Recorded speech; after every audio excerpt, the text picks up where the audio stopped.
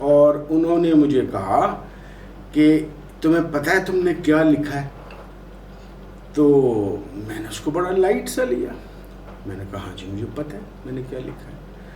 کہتے ہیں ویسے آپ مجھے اپنا استاد کہتے ہیں، لیکن کیا کوئی شاگرد اپنے استاد سے اس طرح کی گفتگو کر سکتی ہے؟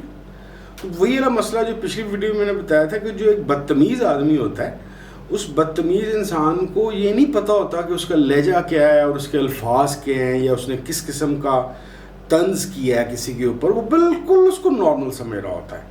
تو میں بھی اسی اسٹیٹ آف مائنڈ میں تھا. میں نے کہا سرار صاحب بالکل نارمل، میں جس طرح سے ڈسکورس یا ڈسکشن کرتا ہوں میں نے ویسی چیز لکھ دی ہے. تو انہوں نے کہا کہ یار مجھے اصل میں نا میں اس خط کو پڑھنے کے بعد تمہارے متعلق فکر مند ہو گیا. میں نے کہا جی وہ کیوں؟ کہ یار میں یہ سوچ رہا ہوں کہ میں تمہارے اتنے قریب بندہ ہوں اور تم بظاہر میری عزت بھی کرتے ہو، ریکگنائز بھی کرتے ہو. اگر اس طرح کے الفاظ اور جملے تم مجھے لکھ سکتے ہو تو تم تو کسی کے سامنے کچھ بھی ایکسپریس کر دو گے اور کچھ بھی کر سکتے ہو. تو خیر وہ ایک لمبی چوڑی بات چیت تھی جس پہ وہ جب وہ فون بند ہوا تو میں نے اس فون کو اس طریقے سے لیا جو کوئی بھی ایک بدتمیز میرے جیسا بندہ لیتا ہے کہ دیکھا لگی یہ بات جا کے ان کو. تو اس واقعے کے بعد وہ والا واقعہ ہوا تھا کہ جس میں میں ملتان میں ایک میٹنگ میں بیٹھا ہوا تھا اور جس میں میں نے کوئی خاص بات نہیں بھی مجھے لگا کی تھی یا نہیں کی تھی، لیکن کی بھی تھی. میرا لہجہ اور الفاظ بھی ایسے تھے. تو جس کے بعد شیخ صاحب کو وہ پیغام آیا تو میرے ارد گرد کو جو لوگ تھے نا وہ مجھے کہہ رہے تھے کہ یار تو نے کوئی اس طرح کی آج کے دن تو جس طرح کا بدتمیز آدمی ہے تو نے ویسا کچھ نہیں کیا. اب ان لوگوں کو میں کچھ نہیں کہتا تھا. میں دل میں سوچتا تھا کہ بچوں تم لوگوں کو پتہ نہیں ہے شیخ صاحب نے مجھے اس واقعے پہ نہیں پکڑا. مجھے شیخ صاحب نے میری زندگی کے پچھلے 37-38 سال میں جن جن لوگوں سے میں نے بدتمیزیاں اور بد اخلاقیاں اور ان پہ طنز اور لفظ اور جملے چبائے ہوئے ہیں نا جن کو، شیخ صاحب نے مجھے وہاں سے پکڑا ہے. تو بیسکلی اس کے بعد جب یہ چیز شروع ہوئی اور پھر شیخ صاحب نے مجھے کہا کہ پابندی لگائی کہ تو نے ریاکشن نہیں دینا اور تو نے غلطی اگر دوسرے کی بھی ہو تو معافی تو نے مانگنی ہے. تو میں نے شیخ صاحب کی جو پیغام تھا اور اسرار غنی اسد کو جو لکھا ہوا خط تھا ان دونوں کو اپنے دماغ میں مکس کیا، اور مکس کرنے کے بعد مجھے احساس ہونا شروع ہوا کہ بعض دفعہ بولتے ہوئے اور لکھتے ہوئے ہم بدتمیز لوگ جان بوجھ کے کسی ایک لفظ کو اس طریقے سے پلیس کرتے ہیں کہ وہ جا کے ایک جو زہر بھرا تیر ہوتا ہے نا اس طرح جا کے اس کو ٹھا کر کے لگے اور اس کی چیخیں نکل جائیں. تو میری جو ٹریننگ کا آغاز ہوا کہ میں نے کس طرح سے کنورژن کرنی ہے، کیونکہ ظاہر ہے ادب تو شیخ صاحب کی ذات کا تھا اور بدتمیزیاں پوری دنیا سے کی ہوئی تھیں. تو میں نے یہ جو تربیت کا آغاز ہوا اور جہاں سے میں نے اپنے آپ کو پکڑنا شروع کیا، یہ اس سوال کا جواب ہے کہ جو بعض لوگوں نے میرے سے پوچھا کہ میں نے اس کی کنورژن روحانی طور پہ تو بتا دی کہ شیخ صاحب کا فیض کرم تھا، دنیاوی طور پہ کیسے شروع ہوئی. تو وہ اس طرح سے شروع ہوئی کہ میں نے اس دن کے بعد ہر لفظ لکھنے کے بعد اس کو غور سے یہ دیکھا کہ کہیں میں نے عادتاً اس کے اندر کوئی ایسا جملہ یا لفظ تو نہیں لکھا جو کسی کی دل آزاری کا باعث ہو.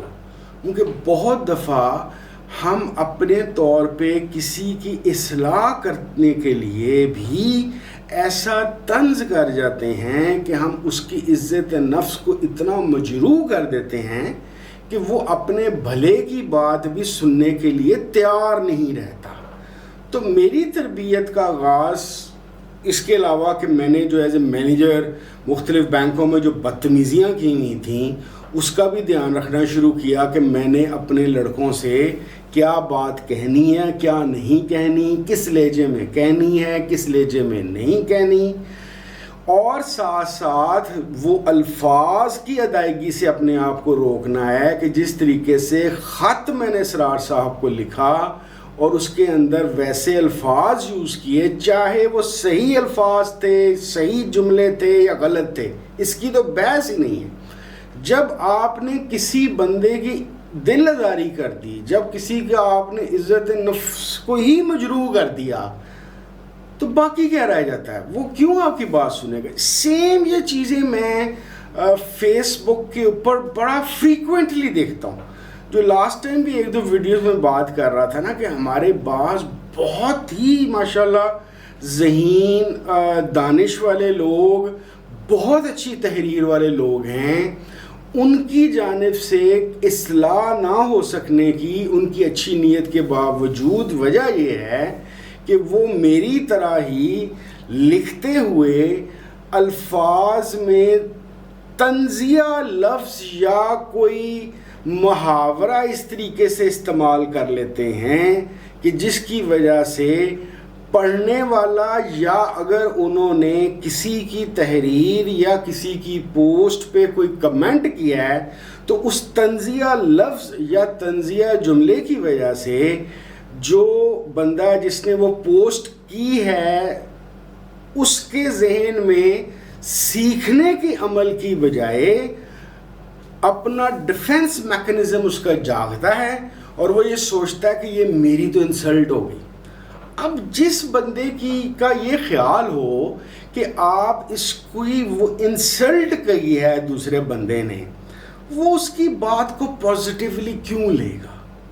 اچھا، اس سائیکی یہ کیوں ڈیولپ ہوئی، یہ لٹھ مارنے والی اور طنز کرنے والی، بسائیڈ کہ کسی انڈیویجول کا بچپن کیسے گزرا ہے، اس کی فیملی کیسے تھی، اس کی سکولنگ کس طرح کی تھی، لیکن ایک جنرل، جس طرح میں نے کہا نا 5th جنریشن وار والی ویڈیو کے اندر، کہ ایک جنرل سائیکی ڈیولپ کی گئی 70s کے بعد ہم پاکستانیوں کی، اور جو لوگ 70s اور 80s اور 90s کے بعد بھی پیدا ہوئے ہیں تو وہ بھی اس کمی کا اور اس پرابلم کا شکار اس لیے ہوئے ہیں کہ آج کا جو بچہ 15 20 22 25 سال کا ہے، اس کا امی یا اس کا ابو یا اس کا چچا یا ماموں وہی 68 سے 75 کے درمیان کی پیدائش کے لوگ ہیں جن کے اوپر اس 5th جنریشن وار کا اسپیشل تجربہ کیا گیا 70s 80s میں، اور ایک خاص قسم کی بدنما، غیر خوشگوار اور بد اخلاق اور متشدد قسم کی ایک قوم کو تیار کیا گیا۔ تو یہ جو نئے بچے ہیں یہ انہی کی اولادیں یا بھانجے بھتیجے ہیں جس کی وجہ سے ہماری بدتمیزیوں کا رنگ ان میں بھی نظر آ رہا ہے۔ اس ساری چیز کا اگر آپ غور کریں تو ایک ایسا جملہ میں آپ کو بتاتا ہوں جس جملے کے اوپر آپ ایگری کریں گے کہ یہ ہماری کہیں نہ کہیں سائیکی پہ ہے۔ اس جملے کے علاوہ یہ بات ذہن میں رکھیں، ہم جو 70s 80s کے لوگ ہیں، ہم وہ لوگ ہیں جو مدرسوں میں قرآن پڑھنے گئے، ہمیں مار پڑی، اور بہت سارے بچوں کے ساتھ کچھ اور آپ کو پتہ ہے مسجدوں میں بعض واقعات بھی ہوتے ہیں، وہ ہوئے۔ پھر اس کے بعد ہم سکولوں میں گئے، میرے اپنے سکول میں انفارچونیٹلی ایک ماسٹر صاحب تھے جو ہومو سیکشول تھے، اور وہاں پہ بھی یعنی کہ یہ صرف مدرسوں مسجدوں کا مسئلہ نہیں تھا، یہ سکولوں کا مسئلہ بھی تھا۔ پھر سکولوں میں ہمیں مار پڑی۔ پھر اس کے بعد ہمارے ماں باپ نے ہمارے اساتذہ کو کہا کہ بھئی چمڑی تم رکھ لو، یعنی کہ اس کو خوب مارو۔ پھر اس کے بعد ہم نے 70s 80s کے اندر جو تھانہ کا ماحول ہم نے دیکھا سنا، تو اس کے اندر بھی بڑے بڑے لتر اور بڑی بڑی ماریں، یعنی کہ اصلاح خانے نہیں تھے جیل حوالات، وہ صرف اور صرف پھینٹی خانہ تھے۔ تو ہم نے وہ سارا کا سارا تشدد دیکھا ہے۔ اس تشدد کی وجہ سے ایک جملہ یہاں پہ بولا جاتا ہے اب تک، یار اے قوم ڈنڈے دے ہی لائق ہے یہ۔ دیٹ مینس کہ ہمارے اپنے ذہنوں میں یہ بات بیٹھی ہوئی ہے کہ ہم قابل اصلاح نہیں ہیں محبت، پیار اور تربیت سے، ہمیں پھینٹی پڑے گی تو ہم چلیں گے۔ ہمیں یعنی کہ آپ نے بات سیاستدانوں کو بھی سنا ہوگا، اتنے ہزار لوگوں کو پھانسیاں لگا دو، اتنے لوگوں کو جیلوں میں بند کر دو، چائنا کی طرح لوگوں کو گولیاں مار دو۔ ایک طرف ان کے جو ان سے عقائد کچھ اور ہیں مذہبی، دوسری طرف یہ گولیاں مارنے، پھانسیاں چڑھانے، ڈنڈے چلانے کے اوپر بندوں کی اصلاح سمجھتے ہیں. تو اس سب اور فیملی کے حالات بھی اسی وجہ سے ایسے ہوتے ہیں. تو ان سب چیزوں نے مل جل کر ہمیں ایکسٹریمسٹ بنا دیا ہے، اور اس ایکسٹریمسٹزم کی وجہ سے ہم تنزیہ لفظ، تنزیہ جملے اور تنزیہ پوسٹس ڈالتے رہتے ہیں فیس بک کے اوپر. تو میری ساتھ اور پہلی بات یہ ہے کہ جب میں اپنی بات کرتا ہوں تو اس کا مطلب یہ قطعاً نہیں ہے کہ میں بالکل ٹھیک ہو چکا ہوں. اب میں خود بھی اس رستے کا، اخلاقیات کا ایک طالب علم ہوں، محترم شیخ صاحب کا ایک ادنا سا مرید ہوں. ایک سیکنڈ. جو اپنے آپ کو بہتر کرنے کی کوشش کر رہا ہے. بہتر کرنے کا سلیبس کیا ہے؟ نمبر 1 محترم شیخ صاحب کا ادب اور ان کا لگاؤ، کہ مجھے ان کی ناراضگی کا مسئلہ ہوتا ہے کہ یار شیخ صاحب نے مجھے فرمایا ہوا ہے، تو وہ اگر میں بالکل ہی دلیروں کی طرح، بغیرتوں کی طرح اس کے الٹ چلوں گا تو شیخ صاحب کا ساتھ میرے لیے کائنات کی سب سے قیمتی چیز ہے، کہ خدا نہ خواستہ اس میں نہ کوئی گڑبڑ ہو جائے. دوسری، شیخ صاحب میرے سب سے بڑے استاد تو محترم شیخ صاحب ہی ہیں. تو انہوں نے مجھے سمجھایا ہوا ہے کہ بھئی جہاں پہ تو نے ریئیکشن نہیں دینا. پھر انہوں نے مجھے سمجھایا ہوا ہے کہ جہاں پہ غلطی دوسرے کی بھی ہو تو معافی تو مانگ، یعنی کہ اپنے آپ کو، اپنے تکبر اور انا کو کے اوپر رسا باندھ، اس کو نرم کر، نیچے آ.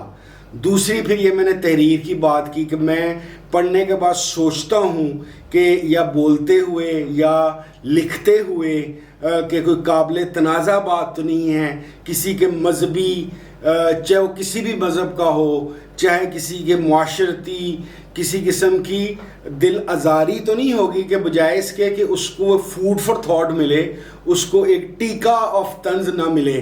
تو میرا سلیبس یہ ہے جو شیخ صاحب نے مجھے بنا کے دیا ہوا ہے، اور اس کے مطابق میں تحقیر والے چیزیں، کیونکہ تحقیر متکبر بندے نے تحقیر کرنی ہے، اور انا پرست بندے نے تحقیر کرنی ہے.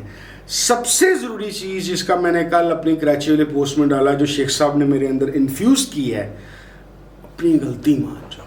اور کبھی بھی کسی بھی ایج میں مت یہ سمجھو کہ میں تو کمال ہو گیا. نوور. دیکھیں میرے مختلف طرح کے استاد ہیں. اب 52 سال کی عمر میں میری پی ایچ ڈی کے تھیسس کے اندر ڈاکٹر ابویا جو ان سے کراچی یونیورسٹی کو میرے استاد ہیں. پہلی بات تو یہ ہے کہ میں کیونکہ بے استادہ نہیں ہوں تو مجھے استاد کے احترام کو پتہ ہے. میری اپنی ماں استاد تھی تو میں استادوں کی ہمیں عزت کرنا اس نے سکھائی ہوئی ہے، تو میں اپنے ہر استاد کی احترام کرتا ہوں. دوسری بات، مجھے شیخ صاحب کے انڈر ٹریننگ رہنے کی وجہ سے پتہ چل گیا کہ میں پرفیکٹ نہیں ہوں، میرے اندر غلطیاں ہیں. تیسری بات، شیخ صاحب نے بار بار یہ چیز ذہن میں بٹھائی ہوئی ہے. ایک حضرت عمر کا قول وہ اکثر ہمیں بتاتے رہے ہیں کہ حضرت عمر فرماتے ہوتے تھے کہ جو بندہ میری غلطی مجھے بتایا وہ اس نے میرے پہ احسان کیا ہے. تو اب جب ڈاکٹر ابویا ہوں یا ڈاکٹر شفیق ہوں، جب میرے کسی لکھے ہوئے کی یا بات کی ایک تصحیح کرتے ہیں نا، یا غلطی نکالتے ہیں، تو وہ میرے لیے قابل افسوس مقام نہیں ہے کہ وہ یہ کیا کر دیا، میں رو پڑوں گا، میری غلطی نکال دی، میں تو بڑا فنکار ہوں، میں فلاسفر ہوں. نہ، وہ استاد ہے، اس سے سیکھو، اس سے سمجھو. اچھا، اسی چیز کو وہ صبر اور شکر والے پہ لے آئیں کہ بعض لوگ سمجھتے ہیں صبر کا مطلب ہے سرنڈر کر دینا. ایک تو میری خواہش ہوگی، ریکویسٹ ہے کہ وہ صبر سے شکر والی ویڈیو آپ دیکھ لیں جنہوں نے نہیں دیکھی، تاکہ میری یہ والی بات، کیونکہ میں وہ ساری بات کو پورا دوبارہ نہیں کر سکتا، بہت لمبی ویڈیو یہ والی بن جائے گی. تو کنیکٹیوٹی یہ ہے کہ صبر اصل میں ایک چیز کا نام ہے ٹھہراؤ کا. اللہ کی مرضی کو مان لینا اور اس کے مطابق کھڑے ہو جانا. ٹھہر جانے کا مطلب سرنڈر کر دینا نہیں ہوتا. سرنڈر تو صرف آپ نے اللہ کریم کے سامنے کرنا ہے، لوگوں کے آپ نے غلام نہیں بننا.